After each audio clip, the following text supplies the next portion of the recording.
ओम शुभमस्तु श्री गुरुभ्यो नमः। श्री महागणाधिपतये नमो नमः। ओम गणानां त्वा गणपतिगुं हवामहे कविं कवीनामुपमश्रवस्तमं ज्येष्ठराजं ब्रह्मणां ब्रह्मणस्पदानस्तृण्वन्नोतिभिः सेदसादनं प्रणो देवी सरस्वती वाजभिर्वाजनीवती धीनामवित्र्यवतु। गुरुर्ब्रह्मा गुरुर्विष्णु गुरुर्देवो महेश्वरः गुरुः साक्षात् परं ब्रह्म तस्मै श्री गुरवे नमः। सदाशिवसमारम्भां शङ्कराचार्यमध्यमाम् अस्मदाचार्यपर्यन्तां वन्दे गुरुपरम्परां। नारायणं नमस्कृत्य नरं चैव नरोत्तमं देवीं सरस्वतीं चैव ततो जयमुदीरयेत्। సభాయే నమః. నమస్కారం అండి. ముందుగా భరణి టీవీ ప్రేక్షకులందరికీ కూడా నమస్కారాలు. అలాగే అందరూ కూడా ఈ వచ్చే విశ్వావసునామ సంవత్సరంలో సుఖశాంతులతో ఉండాలని మనస్ఫూర్తిగా కోరుకుంటూ మన యొక్క ఈ కార్యక్రమాన్ని ప్రారంభిద్దాం. దేవాలయాల యొక్క విశిష్టత మరియు దేవాలయానికి వెళ్తే భక్తులకి ఏ విధమైనటువంటి కోరికలు తీరుతాయి అనే ఒక సందిగ్ధతలో ఉన్నారు. అసలు దేవాలయానికి వెళ్ళిన తర్వాత ఏమి చేయాలి, దేవాలయానికి ఎందుకు వెళ్ళాలి అనే ప్రశ్నలకి ఒకసారి వేసుకుని దాని యొక్క పరిష్కార మార్గాలు అంటే ఆన్సర్కి ప్రయత్నిద్దాం. మొట్టమొదటిగా అసలు దేవాలయానికి వెళ్ళిన తర్వాత ఏం చేయాలి అందరికీ తెలిసిన విషయమే. పాదరక్షలు అంటే చెప్పులు పక్కన పెట్టేసి కాళ్ళు కడుక్కుని లోపలికి వెళ్తారు.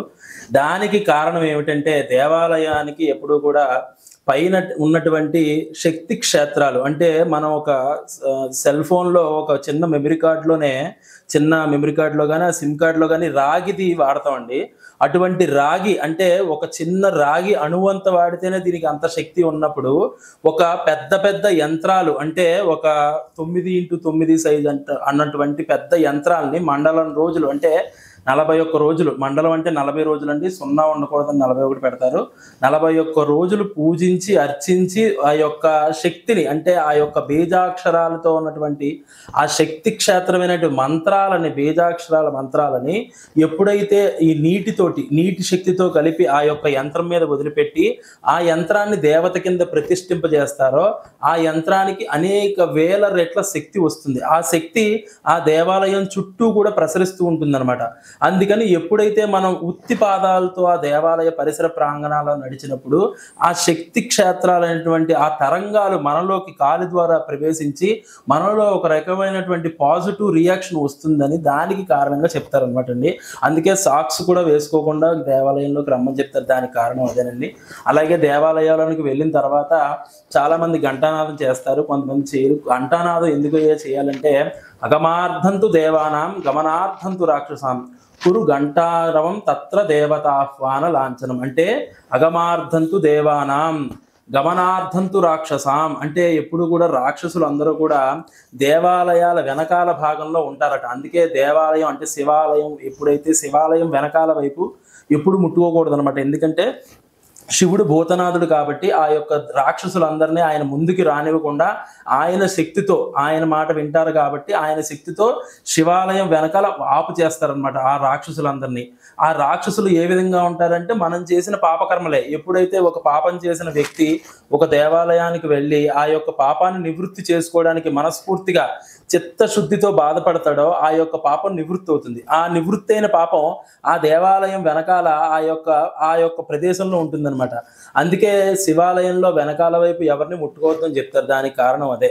అలాగే ఈ యొక్క విధంగా ప్రదక్షిణాలు చేయాలి. అదే ఘంటానాదం ఎందుకు చేయాలి అంటే దీనికోసమే. అగమార్థంతు దేవానాం గమనార్థంతు రాక్షసం అంటే ఈ రాక్షసులందరూ గమనించండి. కురు ఘంటారవం తత్ర అంటే నేను ఘంటానాదం చేస్తున్నాను. దేనికోసం చేస్తున్నాను?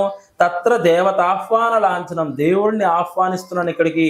అందుకోసం అంటే ఇక్కడ దేవుడికి నా పేరు గోత్రం చెప్పుకొని నేను నమస్కారం చేసుకోవడానికి వచ్చానయ్యా అని చెప్పడానికి భావనగా ఘంటానాదం చేస్తాం అనమాట. ఘంటానాదం చేసిన తర్వాత ఆ లోపలికి వెళ్ళిన తర్వాత పూర్వం ఇది వరకు ఘంటాకర్ణుడు అనే ఒక రాక్షసుడు ఉండేవాడటండి. ఆ రాక్షసుడు తన 2 చెవులకి కూడా గంటలు ధరించేవాడట. దానికి కారణం ఏంటంటే వాడు శివభక్తుడు. శివాయ విష్ణురూపాయ శివరూపాయ విష్ణవే శివస్య హృదయం విష్ణు విష్ణోస్య హృదయం శివ అని శాస్త్రంలో చెప్పబడింది. శివుడి యొక్క హృదయం విష్ణువు, విష్ణువు యొక్క హృదయం శివుడని. కాబట్టి ఆ విషయంలో ఎవరికి సందేహాలు శివకేశవులు భేదం ఎప్పుడూ చూడకూడదు. శివుడు కేశవుడు ఇద్దరు ఒకటే. కానీ ఈ ఘంటాకర్ణుడికి మాత్రం శివుడంటేనే ప్రీతి. విష్ణువు అనే మాట వింటే వెంటనే గంటలు వాయించేసుకునేవాడట. ఆ విష్ణుమూర్తి పేరు వినకూడదని. అందుకని చెప్పి హరి అంటే వెంటనే గంటలు మోగేసేవి. అప్పుడు శివుడు ఒకసారి ప్రత్యక్షమయ్యి ఈ విషయం చెప్పాడంట, శివకేశవుల భేదం ఎప్పుడు ఉండదు, నీకు మోక్షం కలగాలంటే నేను ఇవ్వలేను, విష్ణువే ఇస్తాడు, కాబట్టి నువ్వు ఆ గంటలు తీసిపెట్టి ఆ యొక్క విష్ణుమూర్తి నామం కూడా జపించాలి అని చెప్పి చెప్పడం వల్ల అప్పటి నుంచి గంటాకర్ణుడు గంటలు తీసివేశాడట. ఈ విధంగా స్కంద పురాణంలో మనకి ఒక చిన్న కథ కనపడుతుంది. ఇదే విధంగా ప్రదక్షిణలు ఏ విధంగా చేయాలి, అసలు ఎందుకు చేయాలి అనే ఒక సందేహం కూడా చాలా మందికి ఉందండి. దానికి సమాధానంగా మనం ప్రదక్షిణలు, దానికి కారణం ఏంటంటే అసలు ప్రదక్షిణ ఎందుకు చేయాలి, ప్రదక్షిణ ఆత్మ ప్రదక్షిణ నమస్కారం సమర్పయామి అని చెప్తాం మనం. దానికి కారణం ఏంటంటే ఒక్కొక్కసారి ప్రదక్షిణ చేసే అవకాశం ఉండకపోవచ్చు, మన ఆత్మ చుట్టూ మనం తిరగాలి. అందుకే మనకి చాలా మంది శాస్త్రాల్లో చెప్తూ ఉంటారు, దేహాన్ని మించిన క్షేత్రం లేదు, ఆత్మను మించిన తీర్థం లేదు, అలాగే నీ యొక్క అంతరాత్మను మించిన గురువు లేడు, నీ యొక్క జీవితాన్ని మించిన పుస్తకం లేదని చాలా మంది చెప్తూ ఉంటారు. దాని విధంగానే ఈ విధమైనటువంటి ప్రదక్షిణ అంటే ఏ దేవాలయానికి వెళ్తే ఏ విధంగా ప్రదక్షిణ చేయాలి, విష్ణు ఆలయానికి వెళ్తే ఒక విధంగా, శివాలయానికి వెళ్తే ఒక విధంగా, అలాగే అమ్మవారి ఆలయానికి వెళ్తే ఒక విధంగా, ఇలా ప్రదక్షిణలు అనేక రకాలు ఉన్నాయి. అలాగే ఫర్ ఎగ్జాంపుల్ శివాలయానికి వెళ్తే చండీశ్వర ప్రదక్షిణం అని చెప్తారు. అంటే అక్కడ బ్రహ్మచారులు ఒక విధంగా చేయాలి, గృహస్థులు ఒక విధంగా చేయాలి. ఉత్తరతః చండీశ్వరాయ నమః. ప్రతి శివాలయంలో కూడా చండీశ్వరుడు అనే ఒక దేవత ఉంటాడు. ఆ దేవతకి చెవులు ఉండవు. అక్కడికి వెళ్ళి ఆయనకి చెవుడు బ్రహ్మజవుడు, ఆయన దగ్గరికి వెళ్ళి చప్పట్లు కొడుతూ ఉంటారు చాలా మంది శివాలయాల్లో, మీరు చూసే ఉంటారు భక్తులందరూ కూడా. అది కారణం ఏమిటంటే ఆ చండీశ్వరుడు అనే ఆయన శివుడికి అఖండ భక్తుడు అనమాట. తెల్లవారుజామున లేచి పువ్వులన్నీ తీసుకొచ్చి స్వామివారికి పూజ చేస్తే తప్ప ఏ పని చేసేవాడు కాదు. అందుకని ఆ చండీశ్వరుడికి స్వామివారు వరం ఇచ్చారు, ఏమని, నా యొక్క శేష ప్రసాదం అంటే నా నుంచి తీసుకోవడం అంటే ఏ ప్రసాదం అయినా నీకు చెందుతుంది అని చెప్పి చండీశ్వరుడికి వరం ఇచ్చారు. అందుకే శివాలయ ప్రసాదం కొంతమంది, చాలా మందికి అనేక అనుమానాలు ఉన్నాయి. శివాలయం ప్రసాదం శ్మశానంతో సమానం, ఇంటికి తెచ్చుకోకూడదు, ఇటువంటి అపోహలు చాలా ఉన్నాయండి. కానీ అది చాలా అబద్ధం అండి. ఎందుకంటే శివుడు అంటేనే మంగళకరము, శివుడు అంటేనే మంగళప్రదము, శివుడు అంటేనే మామిడి కొమ్మ అని అర్థము. కాబట్టి శివాలయం ప్రసాదం ఇంటికి తెచ్చుకోకూడదు అన్నది ఏదీ లేదండి, అదంతా అపోహ మాత్రమే. కాకపోతే కొంతమందికి వాళ్ళ యొక్క పూర్వీకుల నుంచి వస్తున్నటువంటి కొన్ని ఆచారాలు ఉంటాయి. ఆ ఆచార వ్యవహారాల్ని మనం కాదలేం. కాబట్టి కొంతమంది శివుడి దగ్గర తీసుకున్నటువంటి ఈ కొబ్బరి చెక్క కానీ ఏదైనా ప్రసాదం కానీ వాళ్ళు కొంచెం తీసుకుని మిగిలింది నందీశ్వరుడి దగ్గర అప్పచెప్పేసి, ఎందుకంటే శివప్రసాదం నందికి చెందుతుందన్న భావంతో నందీశ్వరుడికి శివుడికి మధ్యలో గాలి కూడా వెళ్ళకూడదు అన్న శాస్త్రం ఉంది. కాబట్టి నందీశ్వరుడికి శివుడికి మధ్యలో ఎప్పుడు వెళ్ళకూడదు. అందుకే నంది చుట్టూ నుంచే శివుడి దగ్గరికి వెళ్ళాలి తప్ప నందికి శివుడికి మధ్యలో ఎప్పుడు అటు ఇటు నడవకూడదు అనమాట. ఆ విధంగా స్వామివారి ప్రసాదం చండీశ్వరుడికి కూడా చెందుతుంది. కాబట్టి ఆ చండీశ్వరుడి దగ్గరికి వెళ్ళి మళ్ళీ రివర్స్ లో ప్రదక్షిణ చేయాలి ఎవరు, గృహస్థు. ఇలా ఒక్కొక్కరికి ఒక్కొక్క ప్రదక్షిణ ఉంది. అలాగే అసలు ప్రదక్షిణ ఎందుకు చేయాలయ్యా అంటే, ప్రతి మనిషికి కూడా సత్వ తమో రజో గుణాలని 3 గుణాలు ఉంటాయండి. ఆ గుణాలని అధిగమించి స్వచ్ఛమైన మనసుతో దేవుడి దగ్గరికి వెళ్ళడం కోసం అని చెప్పి 3 ప్రదక్షిణాలు చేయమని చెప్పి శాస్త్రం చెప్పింది. ఎందుకంటే మొదటి ప్రదక్షిణం చేసినప్పుడు నీలో ఉన్నటువంటి రజోగుణము, అంటే మనకి చాలా మంది మీద కోప క్రోధ లోభం అన్నీ ఉంటాయి, ఇటువంటి కోపము ద్వేషము ఇవన్నీ వదిలిపెట్టేసేయాలి. రెండో ప్రదక్షిణ చేసేటప్పుడు రజోగుణము, అంటే మనకి అధికార దర్పం ఉంటుంది, వాడికంటే నేను ఎక్కువ, ఇతనికంటే నేను ఎక్కువ చదువుకున్నాను, వాడికంటే నాకు ఎక్కువ ధనం ఉంది, ఇది కూడా వదిలిపెట్టామని చెప్పింది శాస్త్రం. మూడోది తమో గుణము. తమో గుణం అంటే ఏంటి అంటే, నా పిల్లలు, నా భార్య, నా తల్లిదండ్రులు, లేదా నా వాళ్ళ కోసము నేను పెంచుకున్న జంతువు, ఇలా ప్రతి దాని మీద ఆప్యాయత, ప్రేమ, అనురాగం ఉంటాయి.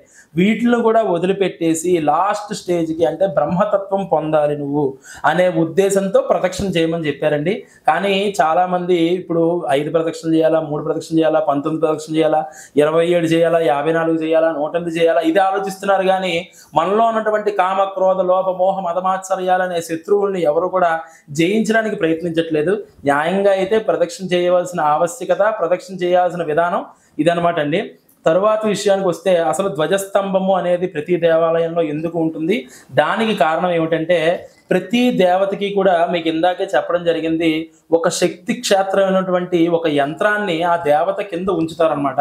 ఆ యొక్క దేవత కింద ఉంచినటువంటి ఆ యంత్రానికే శక్తి ముందు ఆపాదించబడి దాన్నే సుముహూర్త సమయంలో అక్కడ ప్రతిష్ఠింపజేస్తారు. సుముహూర్తానికి అందరూ కూడా అందరికీ తెలిసిందే, పాలు వేస్తారు, నవధాన్యాలు వేస్తారు, నవరత్నాలు వేస్తారు, అలాగే పాదరసం వేస్తారు, పంచలోహాలు వేస్తారు. ఇవన్నీ వేసే కారణం వీటిలన్నిటిలోనూ శక్తిని ఇమిడింపబడి ఉంటుందన్నమాట. ఆ శక్తిని ఒక శక్తి క్షేత్రంగా చేయాలంటే ఆ శక్తి అంతటిని ఒక చోటకి పొందుపరచాలి. దాన్ని పొందుపరిచినప్పుడు దాని నుంచి వచ్చే ఆ పాజిటివ్ వైబ్రేషన్ అనేది అందరికీ వచ్చి అందరికీ మంచి జరగడం కోసం చేసే ఒక ప్రక్రియ అన్నమాట.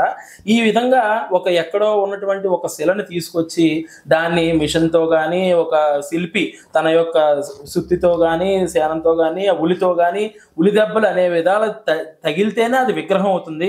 ఈ విగ్రహాన్ని తీసుకొచ్చి మనం ప్రతిష్ఠింపడానికి ముందుగానే దానికి అధివాసాలు అనే కార్యక్రమం చేస్తామండి. దాన్నే మనం పంచాదివాసాలు అనే విధంగా చెప్తూ ఉంటాము. దానికి కారణం ఏమిటయ్యా అంటే ప్రతి దేవతకి కూడా మనం దేవతా ప్రతిష్ఠ అనేది చేసేటప్పుడు ఆ దేవత యొక్క మూలాన్ని మనం ఆ మూల మంత్రాన్ని అనేక లక్షల జపం చేసి అక్షర లక్ష అని చెప్తారండి. ఆ అక్షర లక్ష జపం చేసి ఆ యంత్రానికి ఆ జప యొక్క సాత్వాన్ని దాని యొక్క శక్తిని ఆ యంత్రానికి తారబోసి దాన్ని ఆ సమయంలో అక్కడ ప్రతిష్ఠింపజేసి దానికంటే ముందుగా అక్కడ మనం పంచలోక పాలకుల్ని, ఇంద్రాది అష్టదిక్పాలకుల్ని, బ్రహ్మ విష్ణు మహేశ్వరుల్ని మొదలగు పరివార దేవతల్ని అంటే యోగిని దేవతల్ని, క్షేత్రపాలక దేవతల్ని, వాస్తుపురుష దేవతల్ని, సర్వతో భద్రమండప దేవతల్ని అందరినీ ఆవాహన చేసి అక్కడ శక్తిని నిక్షేపించేసి ఆ శక్తి నుంచి వచ్చిన జలాన్ని అక్కడ వినియోగించడం జరుగుతుందండి. ఎందుకంటే జలంలో శక్తి ఉంటుందని మీకు ఆల్రెడీ నేను చెప్పడం జరిగింది. ఆ యొక్క విధంగా ఆ దేవతని అక్కడ తీసుకొచ్చి ప్రతిష్ఠింపజేయడానికి ముందుగా మీకు ఇందాకే చెప్పాను, ఉలి దెబ్బలు తగిలితేనే శిల అవుతుంది అన్నది విషయం అందరికీ తెలిసిందే. కాబట్టి ఈ మనం కూడా అదే విధంగా శరీరంలో ఎన్ని దెబ్బలు తగిలినా, జీవితంలో ఎన్ని దెబ్బలు తగిలినా మనం కూడా ముందుకు వెళ్ళాలంటే మనం కూడా ఆ దెబ్బని తట్టుకుని నెక్స్ట్ స్టేజ్కి వెళ్ళడానికి ప్రయత్నిస్తేనే జీవితంలో కొత్త అంటే బ్రైట్ ఫ్యూచర్ అనేది ఉండాలంటే ముందు దెబ్బలు తగిలితేనే తర్వాత విగ్రహం అవుతుంది శిల అయినా సరే. ఆ విధంగానే మనం కూడా అప్లై చేసుకోవాలన్నమాట మన జీవితానికి కూడా. ఇక ఈ విషయానికి వస్తే కనుక ఈ విషయంలో తాడన పీడన గర్తన్యాసము అనే కార్యక్రమం చేస్తాం. దానికంటే ముందుగా అధివాసాలని చెప్పడం జరిగింది. అంటే ఆ యొక్క విగ్రహానికి ఈ యొక్క దెబ్బల యొక్క దోషము పోవడం కోసం పాలతోటి జలాదివాసం, క్షీరాదివాసం, ధాన్యాదివాసం, శయ్యాదివాసం, పుష్పాదివాసం, ఫలాదివాసం అనేక విధాలుగా అధివాసాలు చేసి దాని యొక్క పూర్తి దోషాన్ని తొలగింపజేసి ఈ యొక్క హోమం చేసినప్పుడు మనం సంపాదిత ఆద్యము అని చెప్పడం జరుగుతుందండి. అంటే సంపాదించినటువంటి ఆద్యము, ఆద్యం అంటే నెయ్యి అనమాట. అంటే ఏ దేవత యొక్క ప్రతిష్ఠ చేస్తున్నామో ఆ దేవత యొక్క శక్తి మంత్రాలైనటువంటి ఉచ్చరింపబడినటువంటి బ్రాహ్మణ నోట్లో వచ్చిన ఆ మంత్రాన్ని ఈ యొక్క హోమంలో స్వాహ అని వేసినప్పుడు ఆ స్వాహాకారంలో ఆ యొక్క అగ్నిహోత్రుడు తీసుకున్నటువంటి ఆ నెయ్యి చుక్కని మరలా కొంచెం ప్రసాదంగా ఈ యొక్క యంత్రం మీదకి వేస్తాం. అంటే ఈ యొక్క స్వాహాదేవి తీసుకుని అగ్నిహోత్రుడు ఇస్తుంది అనమాట. అంటే చాలా మంది దేవాలయాల్లో దేవతల్ని చూసే ఉంటారు, అలాగే చాలా మంది దేవుడి యొక్క విగ్రహాల్ని, ఫోటోల్ని అన్నిటిని చూసే ఉంటారు. కానీ అగ్నిహోత్రుడి యొక్క ఫోటోని చాలా తక్కువ మంది చూసుంటారు. న్యాయంగా చెప్పాలంటే అగ్నిహోత్రుడి యొక్క వివరాలు ఏ విధంగా ఉంటాయి అంటే అగ్నిహోత్రుడికి చత్వారి శృంగాత్రయో అస్య పాదాద్వే అంటే చత్వారి శృంగాత్రయో 4 శృంగములతో ఉంటాడట అగ్నిహోత్రుడు.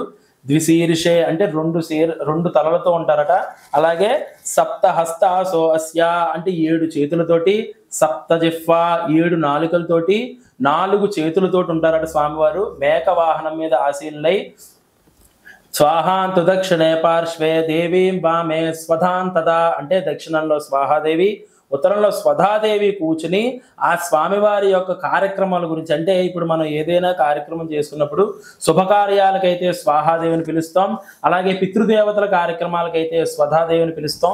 ఈ విధంగా స్వాహాదేవి స్వధాదేవి అగ్నిహోత్రుడికి ఎప్పుడూ కూడా అటు ఇటు ఉండి ఫలానా వాళ్ళు ఫలానా గోత్రంతో ఫలానా హోమం చేసుకుంటున్నారు స్వామి, మీరు వచ్చి యాజ్యాన్ని తీసుకువెళ్ళండి అని చెప్తే ఆ యొక్క అగ్నిహోత్రుడికి మనం అంటే ఏ దేవతకైతే ఇప్పుడు రుద్రుడు హోమం చేసినప్పుడు రుద్రాయ స్వాహ అని రుద్రుడికి, ఇంద్రాయ స్వాహాయ స్వాహ అని ఇంద్రుడికి ఎప్పుడైతే ఈ దేవతలకి మన స్వాహాకారంతో ఆ యొక్క ద్రవ్యాన్ని అంటే మనం వేసేది హవిస్సు అయినా ఏదైనా సరే ఏ ద్రవ్యాన్ని అయినా సరే మనం అంటే లక్ష్మీ గణపతి హోమం చేసినప్పుడు అష్టద్రవ్యాలు వేస్తాం, మహాలక్ష్మి హోమం చేసినప్పుడు కమలా పువ్వులతోటి తేనెలో ముంచి హోమం చేసుకుంటాం.